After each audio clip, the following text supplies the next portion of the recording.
माझ्या गुडघ्याची अशी अवस्था आहे, पेशंटच्या पण पलीकडची अवस्था झालेली आहे माझ्या गुडघ्याची. माझं नाव सविता संजय पगार, माझं वय 43 वर्ष आहे. सिन्नर मुक्तेश्वर नगर या ठिकाणाहून मी ट्रीटमेंटसाठी आपल्या हॉस्पिटल. म्हणजे तुम्ही आपल्या हॉस्पिटलला आले बरोबर. तेव्हा तुम्हाला काय त्रास होता? माझ्या गुडघ्याची अशी अवस्था आहे, पेशंटच्या पण पलीकडची अवस्था झालेली आहे माझ्या गुडघ्याची. आणि as concern to my age ही ऑपरेशन मला शक्य नाही ऑपरेशन करणं, म्हणून मग ही जी थेरपी मी घेतली त्या थेरपीने मला माझं दैनंदिन कामं पण मला करता आली आणि माझ्या वेदना पण खूप जास्त प्रमाणामध्ये म्हणजे अगदी 100% कमी झालेल्या आहेत.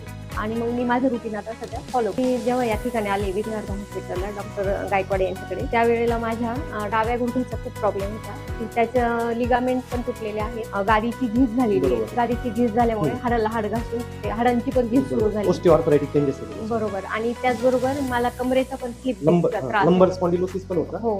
तर गुडघ्याच्या वेदना इतक्या जास्त होत्या की मला चालायला पण त्रास होत होता आणि गुडघ्याला सूज पण खूप जास्त प्रमाणात आलेली. मग मी डॉक्टरांकडे आले, डॉक्टरांचा सल्ला घेतला. त्याच्यानंतर त्यांनी मला ॲक्युपंक्चर थेरपी सजेस्ट केली. त्याचबरोबर कमरेसाठी पण कपिंग थेरपी, त्याच्यानंतर पॅडिंग थेरपी आणि मोक्सा, बरोबर. अशा ह्या 4 पद्धतीचे ट्रीटमेंट मी 10 दिवसाच्या Session रिपीट मध्ये केल्या. ज्या वेळेला ऑपरेशनची गरज येते त्या अगोदर सर्वांनी एकदा ॲक्युपंक्चर थेरपी त्या जरूर घ्याव्या, म्हणजे जेणेकरून आपली सर्जरी टळेल. सर्वांना असं सांगते की विघ्नहर्ता हॉस्पिटल डॉक्टर सचिन गायकवाड सर्वांनी ही थेरपी वापरावी असं मी सर्वांना या व्हिडिओच्या माध्यमातून सांगू इच्छिते. धन्यवाद.